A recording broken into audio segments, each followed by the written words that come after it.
Hi friends, आज के आमी आमार चैनेले आबार आपनादेर जोन्नो नतुन एकटी भिडियो निये उपस्थित हयेछि। आज के आमी आपनादेर देखाबो किभाबे बाड़ीते आमी डुमुरेर तरकारी करी। तो चलुन देरी ना करे भिडियोटी शुरू करा जाक। तो এই রেসিপি তৈরির জন্য আমি প্রথমে নিয়ে নিয়েছি এখানে সেদ্ধ করে রাখা ডুমুর, নিয়ে নিয়েছি আলু, রসুন বাটা, পেঁয়াজ কুচি, টমেটো বাটা, আদা জিরের বাটা। এবার দেরি না করে মূল ভিডিওতে চলে যাওয়া যাক। তার জন্য আমি এখানে প্যান বসিয়ে দিয়েছি গরম হওয়ার জন্য।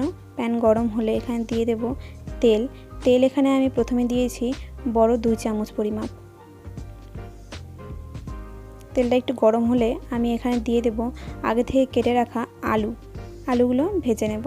আমি এখানে লবণ বা হলুদের কোনো কিছু ব্যবহার করিনি, আপনারা চাইলে করতে পারেন। আমি আলু ততক্ষণ ভেজে নেব যতক্ষণ না আলুতে একটা সুন্দর গোল্ডেন কালার আসছে। এখানে হলুদ আর লবণ দিলে একটা সুন্দর কালার আসে আর তাড়াতাড়ি সেদ্ধ হয়।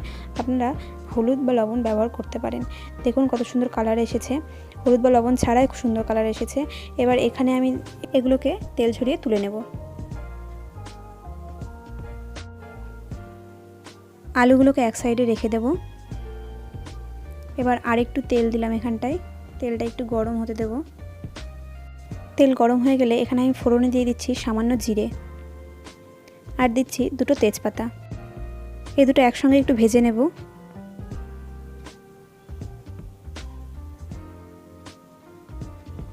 এই দুটো ভাজা হয়ে গেলে এবার এখানে দিয়ে দিচ্ছি পেঁয়াজ।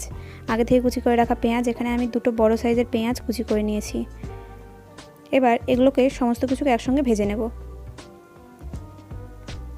লবণ দিলে যেহেতু পেঁয়াজটা একটু তাড়াতাড়ি গলে যায় বা ভাজা হয়, তার জন্য আমি এখানে একটু লবণ ইউজ করছি। এবার পেঁয়াজটাকে গোল্ডেন ব্রাউন হওয়া পর্যন্ত ভেজে নেব। পেঁয়াজ ভাজা হয়ে গেছে। এবার এই জায়গাতে আমি দিয়ে দিচ্ছি আগে থেকে করে রাখা রসুন বাটা আর দিয়ে দিচ্ছি পেঁয়াজ বাটা।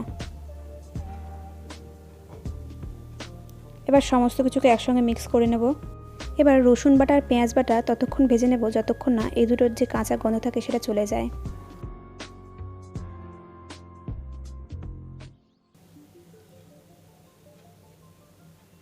রসুন আর পেঁয়াজ অনেকটা ভাজা হয়ে গেছে।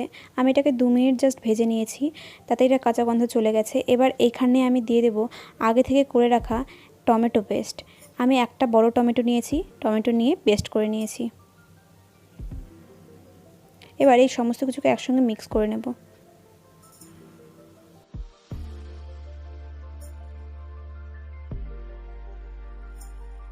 টমেটো সমস্ত মশলার সঙ্গে ভালো করে মিক্স হয়ে গেছে। এবার এই জায়গায় আমি দিয়ে দিচ্ছি আগে থেকে করে রাখা আদা আর জিরের যে পেস্ট ছিল সেটা। আবারও সমস্ত কিছুকে একসঙ্গে মিক্স করে নেব।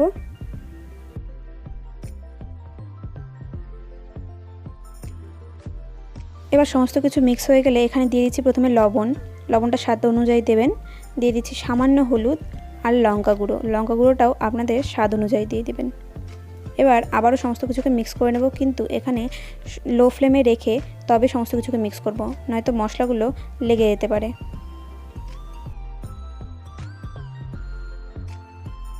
যখন মনে হবে সমস্ত কিছু একসঙ্গে মিশে গেছে, তখন আগে থেকে করে রাখা মশলার বাটি ধোয়া জলটা এখানে দিয়ে দিচ্ছি। এবার সমস্ত কিছু মিক্স করে নেব। মাঝে আমি অল্প অল্প জল দিয়ে সমস্ত কিছুকে কষিয়ে নিয়েছি। প্রত্যেক রান্নায় মশলা যত কষানো হয় তত খেতে ভালো হয়, তাই মশলাটা একটু ধৈর্য ধরে কষাবেন, দেখবেন আপনার রান্না খুব সুন্দর হয়েছে। মশলা কষানো প্রায় হয়ে গেছে। এখানে দিয়ে দিচ্ছি আগে থেকে সিদ্ধ করে রাখা ডুমুরগুলো দিয়ে এখানে আবারও সমস্ত কিছুকে একসঙ্গে মিক্স করে নেব।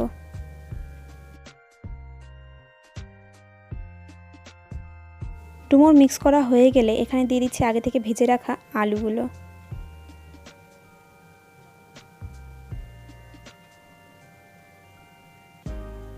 এবার আলুর সঙ্গে মশলাগুলো ভালো করে মিক্স করে নেব।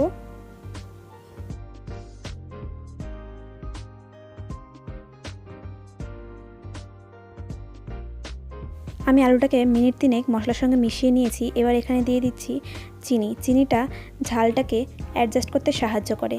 এবার এই চিনির সঙ্গে আবার সমস্ত কিছু মিক্স করে নেব। চিনির সঙ্গে সমস্ত মশলা মিক্স করা হয়ে গেলে এখানে দিয়ে দিচ্ছি জল।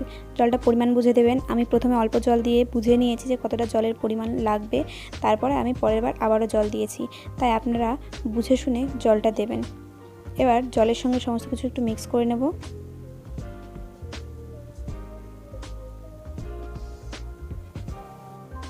আমার মনে হয়েছে এখানে আরেকটু জলের প্রয়োজন, তাই আমি আরেকটু জল দিয়ে দিলাম। আপনারা জলটা আপনাদের পছন্দ মতন বুঝে অ্যাডজাস্ট করে নেবেন। এবার সমস্ত কিছুকে আরেকবার মিক্স করে নেব। এবার 10 মিনিট এটাকে ঢেকে আমরা রান্না করে নেব।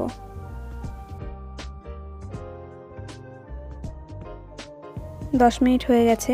এবার ঢাকাটা খুলে দেখব যে জলের পরিমাণটা কতটা আছে।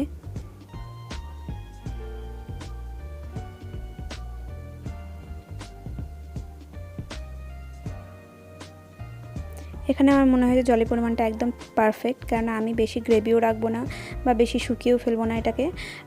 তো আমার এরকমই দরকার, এই কারণে আমি এতটাই রেখেছি। আপনারা আপনাদের পছন্দ মতন করে নেবেন। এবার এখানে দিয়ে দিচ্ছি গরম মশলা। গরম মশলাটা সামান্য হাফ চামচের মতন আমি গরম মশলা দিয়েছি। দিয়ে একবার হালকা হাতে এগুলোকে সমস্ত কিছুকে একবার মিক্স করে নেব, যাতে গরম মশলার সঙ্গে সমস্ত কিছু মিক্স ভালো করে হয়। এটা করে নেওয়ার পরে এখানে ঢেকে দেব। তো আজকের ভিডিও এই পর্যন্তই। দেখা হবে অন্য কোনো ভিডিওতে। আশা করব আজকের ভিডিও আপনাদের ভালো লেগেছে। যদি ভালো লাগে তাহলে অবশ্যই লাইক, কমেন্ট ও শেয়ার করে দেবেন। আর যারা এখনও আমার চ্যানেলকে সাবস্ক্রাইব করেনি তারা অবশ্যই সাবস্ক্রাইব করে পাশে থাকা বেল আইকনটি দাবিয়ে দেবেন, যাতে আমি নতুন নতুন ভিডিওর আপডেট দিলে সবার প্রথমে আপনাদের কাছে পৌঁছায়।